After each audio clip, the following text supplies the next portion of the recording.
イライラする。天城、徹底的に調べ上げろ。汚職役人は全て処刑する。旦那様、刀をお話しください。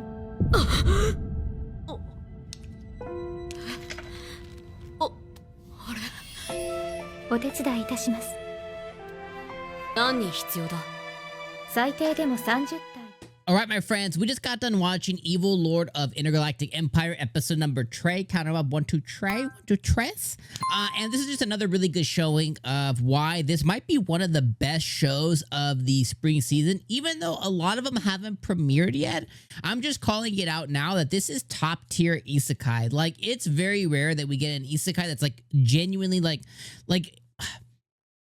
the Mushoku Tenseis of the world. I'm not saying it's that, right? Mushoku Tensei is like a masterpiece, but it definitely is a cut above your standard isekai. Now, there's still some budget elements in here, and you know what I mean? There's like that, you could tell it's like that popcorny, like there's like that budgety feel still, but it reminds me more of an anime kind of like Realist Hero, where it's just taking a different take on isekai. I really feel appreciated, as opposed to just, character gets isekai'd by a lord or by a god and gets OP powers and blah, blah, blah, blah. It feels different than that. And I really enjoy that, and I really appreciate that. Episode 3 was all about doing a couple of things. One, it had our character get aged up from age 5 to now he's about age 10 by the end of the episode. So we have about a 5-year gap, but the way that time passes in this world is drastically different than our world, because people live to be 300, 400, 500 years old. So he has, 5 centuries to work with, as opposed to if we were to compare this to other shows, skipping 5 years is like skipping a crazy amount of time. In this world, though, things tend to move a lot slower when people know they have a lot more time. It just kind of makes sense that it s with your flow of time and everything. Just like as typically elves are depicted in certain worlds, it's like, oh yeah, I'm a light sprited 200 years old. I got 300 more left. You know what I mean? It's just the way you look at life and the universe and world and everything. It's drastically different. So I like that quite a bit. So we passed up 5 years, and he got a couple of things. So he got put into an education chamber. His body was kind of redefined and like reshaped. So he's a lot physically stronger than he was before, because, he has the money to do it. It seems like money kind of makes the universe go round here, where it's like anybody could do this capsule education stuff, get really educated, get really strong like he's doing, but you have to have a lot of bread, have to have a lot of money to do it. So he spent a couple of years in his education pod getting a lot of knowledge, getting a lot of governance, getting a lot of body strength, all that really cool stuff. Then he decides, because he gets, he wants to do the mech. So then we get a big mech story where he goes and he pilots a mech. At the end of the episode, he's going to be given some kind of like old school type mech. I guess one of the rulers of his nation, of his planet, one of the original founding people, three generations before, had a more of a manual piloted mech that he's going to get to inherit now, based on his recommendation from his mentor. The other part of the episode was he's also ending corruption, which I think is really good. He has a big stigma towards corruption, because he basically got effed over so hard in his past life before that he doesn't necessarily want to not be corrupt. He wants to be the leading. He wants to be the demon lord. He wants to be the main embodiment and the person who drives the evil car, basically. But he doesn't want anybody else to have a piece of the pie unless he says so. So he's dealing out all the corruption in his world, and he's gonna put up, based on the recommendation of his maid wife, he's gonna be able to put up a lot of different AIs to kind of govern for him. She's like, hey, are you worried about like AI and everything else? He's like, no, like, we're gonna do it this way because I know that you'll be dedicated to me, and the AIs that we get are gonna be dedicated to you, and it's gonna roll up that way. And so he's doing something like really, really good here. The last portion of the episode was all about him finding a master, which he does. He has to be trained and stuff, because in his last life he was weak. He wasn't able to stand up for himself. So he finds a master. Now, this is the only part that I didn't really like about the episode, is he finds this guy named Yasushi. Oh, and there was another part about a princess. I'll talk about it in a second. This is the only part I didn't like about the episode. He finds a master called Yasushi. And this guy he comes to him, and he's basically a scammer, a swindler. He basically has no know-how, no power, but he makes himself appear as like a Japanese samurai master.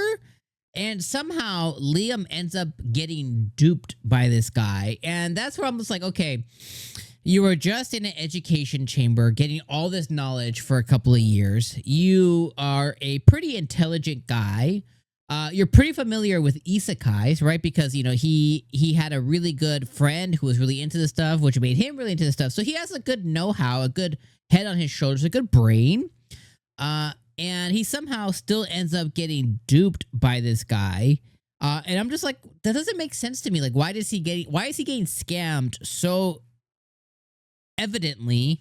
And so, like, it's just so obvious. And even his maid, Amagi, was like, he never took out his sword, dude. Like, he never took out his sword. Like, and he's like, oh, it's so fast that the AI couldn't. No, he just didn't take out his sword. He's just bullshitting you.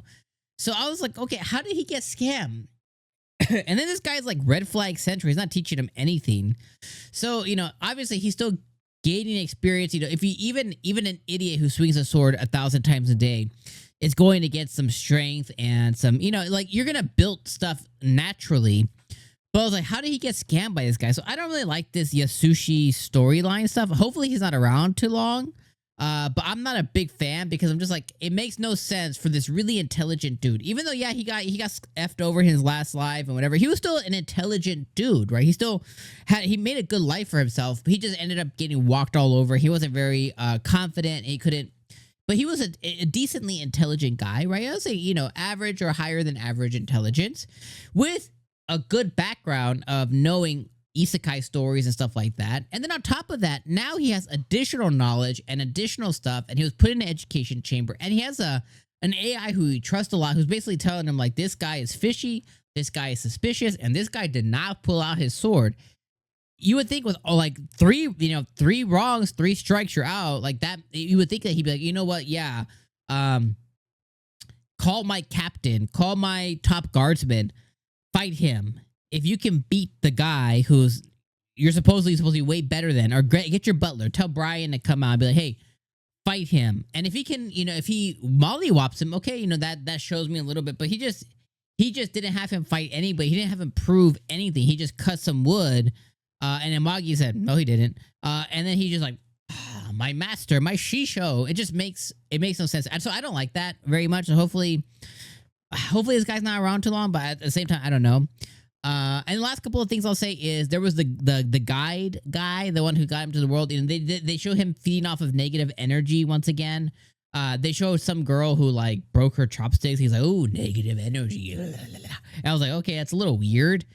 And then he saw him seeing this Yasushi guy, and I guess he got some energy off of him or something too. So there was that.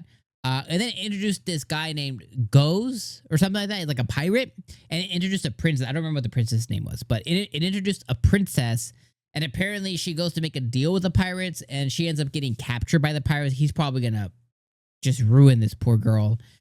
So I'm assuming Liam at some point will encounter the pirates or the princess or both, because they definitely didn't waste time showing that for no reason. So I'm just going to leave that at that, because I don't really know what that's going to entail or how much meaning it's actually going to have. But they did show a princess of who knows where, of who knows what, and they showed a pirate guy. So maybe Liam will encounter the princess. Maybe he'll encounter the pirates. Maybe he'll be given the princess. Maybe he'll save the princess. Maybe he'll just fight the pirates. Maybe he'll get it. Maybe he's trying to be an evil galactic overlord. Maybe he'll cut a deal with the pirates. Maybe the pirates will come to attack him. I don't know what's going to happen with that yet, but they definitely showed it for a reason. Overall, I think this episode still was about 7.5 out of 10. I don't think it was better than episode 2 or 1. I think those episodes were like, episode 1 was just goated to me. That was like a masterful episode. Episode 2 was really good because it established a lot. Episode 3 I thought was a continuation of, which is still good. I would say it was about a 7.5 out of 10, which is still really good praise overall. So I really enjoyed it. I had a good time. So I hope you guys did too. Let me know what you think in the comments. I'll see you guys next week for episode number 4. Peace.